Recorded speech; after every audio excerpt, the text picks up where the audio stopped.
Imagine getting paid just for sharing your thoughts on products and services you use every day. With Survey Junkie, it's that simple. Click on the link in the video description to discover how you can start earning today by taking surveys. I should not be surprised at the lawlessness of a government that bombs and starves Palestinian civilians in Gaza, but I was still shocked by the brazenness of Israel's efforts to subvert the International Criminal Court's investigation of its war crimes. As exposed by U.S. News along with Israeli media outlets 972 and Local Call, the Israeli government over the course of 9 years deployed its intelligence agencies to surveil, hack, pressure, smear and allegedly threaten senior ICC staff in an effort to derail the court's inquiries. The effort was brazen. Mysterious men visited the former chief prosecutor, Fatou Bensouda, outside her private home and handed her an envelope of cash, which the ICC believed was likely Israel, signaling to the prosecutor that it knew where she lived, U.S. News has reported. They allegedly threatened her and her family, saying, "You should help us and let us take care of you.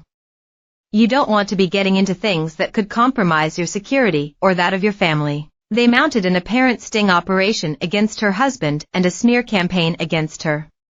They also extensively monitored her and her staff's communications with Palestinians, according to this reporting. That surveillance continued under her successor, the current ICC chief prosecutor, Karim Khan.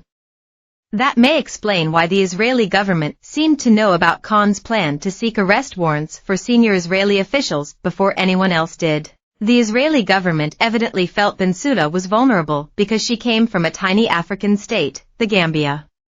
One source for U.S. News explained the Israeli government's thinking. With Bensouda, she's black and African, so who cares? Israel misjudged Bensouda.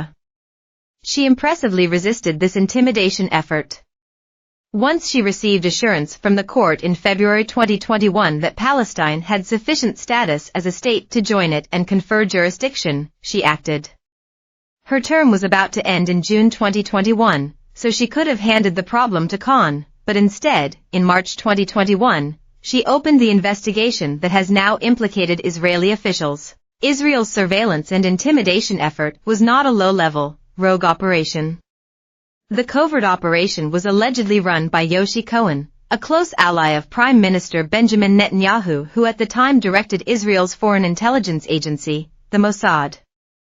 Netanyahu is said to have sent instructions on areas of interest to monitor, and to have been obsessed by the intercepts of the prosecutor's office communications. One would have hoped he was obsessed with upholding justice, rather than obstructing it. That puts into perspective the claim, advanced foremost by the U.S. Secretary of State Antony Blinken, that the ICC prosecutor should have deferred to Israel's record of investigating and prosecuting its own war criminals rather than seeking arrest warrants for Netanyahu and Yoav Gallant, the Israeli defense minister.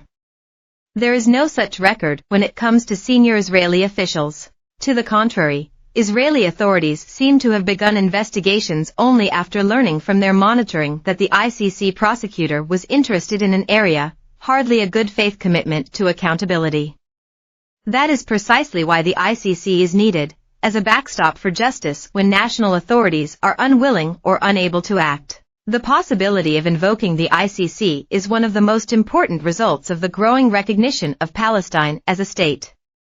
It was the UN General Assembly's 2012 acceptance of Palestine as a non-member observer state that enabled it to join the court and confer jurisdiction for crimes committed on Palestinian territory. No wonder Israeli officials condemned that development as diplomatic terrorism. It was the beginning of the end of their impunity. It also shows the importance of the recent decision by Norway, Ireland, and Spain to recognize Palestine as a state, the only European governments to have done so other than Sweden. Others should join them, to help lay to rest any question of the ICC's jurisdiction. Palestinian human rights groups have also suffered from the Israeli government's weaponization of the terrorism charges. An important source of evidence for the ICC has been the highly respected group Al-Haq. Not only did the Israeli government monitor Al-Haq's communications with the ICC, it also, absurdly, labeled Al-Haq and F.